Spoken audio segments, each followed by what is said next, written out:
আগামী বিধানসভা নির্বাচনের আগে 21শে জুলাই শহীদ স্মরণ সভার প্রস্তুতি নিয়ে আজ অর্থাৎ শনিবার ভবানীপুরে বৈঠকে বসেছেন তৃণমূল রাজ্য সভাপতি সুব্রত বক্সী। দলের সমস্ত জেলা সভাপতি, জেলা চেয়ারম্যান ও বীরভূম এবং উত্তর কলকাতা জেলা তৃণমূলের কোর কমিটির সদস্যদের ওই বৈঠকে ডাকা হয়েছে। পাশাপাশি বীরভূম জেলা তৃণমূলের গোষ্ঠীদ্বন্দ্ব মেটাতে তৃণমূল নেতা অনুব্রত মণ্ডল ও কাজল শেখকে নিয়ে আলাদা করে বৈঠকে তৃণমূলের রাজ্য সভাপতি সুব্রত বক্সী, অরূপ বিশ্বাস, ফিরহাদ হাকিমদের।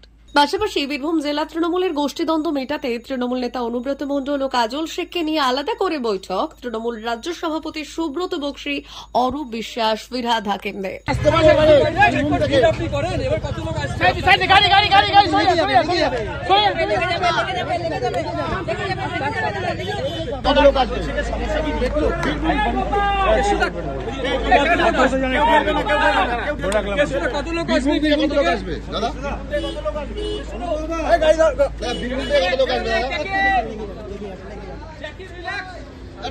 অনিল বোসের সময় এই প্রশ্নটা করেননি, বিনয় কুমারের সময় এই প্রশ্নটা করেননি, বিজয় বর্গীর সময় এই প্রশ্নটা করেননি।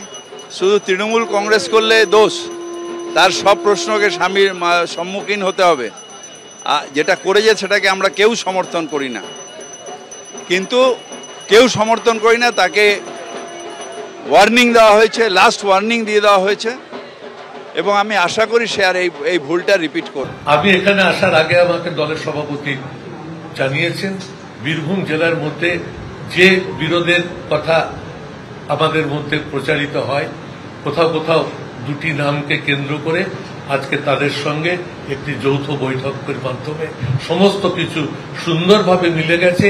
বীরভূম থেকে আমাদের রেকর্ড সংখ্যক মানুষ এইবার যৌথভাবে এই সমাবেশে যোগ দিতে। 21শে জুলাই লোকজন আনার জন্য যেমন করে সংগঠিত হয়, এবার আরো ঐক্যবদ্ধ হয়ে সংগঠিত হয়ে আসুন।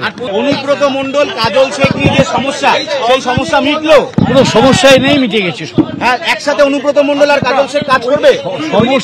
সমস্যাই নেই। আর যদি কিছু বলতে হয় এই সম্পর্কে কিছু জানতে হয় সুব্রত বক্সীর সঙ্গে।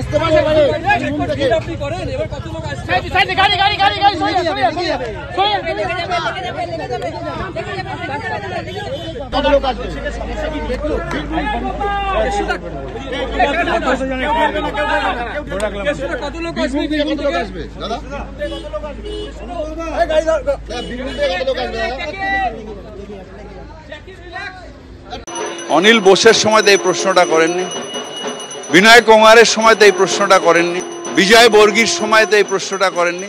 শুধু তৃণমূল কংগ্রেস করলে দোষ, তার সব প্রশ্নকে সম্মুখীন হতে হবে। যেটা করেছে সেটাকে আমরা কেউ সমর্থন করি না, কিন্তু কেউ সমর্থন করি না তাকে ওয়ার্নিং দেওয়া হয়েছে, লাস্ট ওয়ার্নিং দিয়ে দেওয়া হয়েছে এবং আমি আশা করি সে আর এই ভুলটা রিপিট করবে।